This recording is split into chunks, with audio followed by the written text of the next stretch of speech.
Meaning of Dick Whittington. Dick Whittington. Dick Whittington.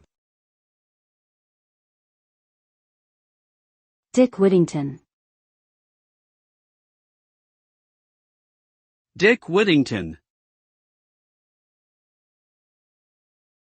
Dick Whittington is a character in English folklore who is said to have been a poor boy who left home to seek his fortune in London. He became a successful merchant and was eventually elected Lord Mayor of London 3 times. The phrase Dick Whittington is often used to refer to rags to riches stories and the idea that anyone, regardless of their background, can achieve success through hard work and perseverance.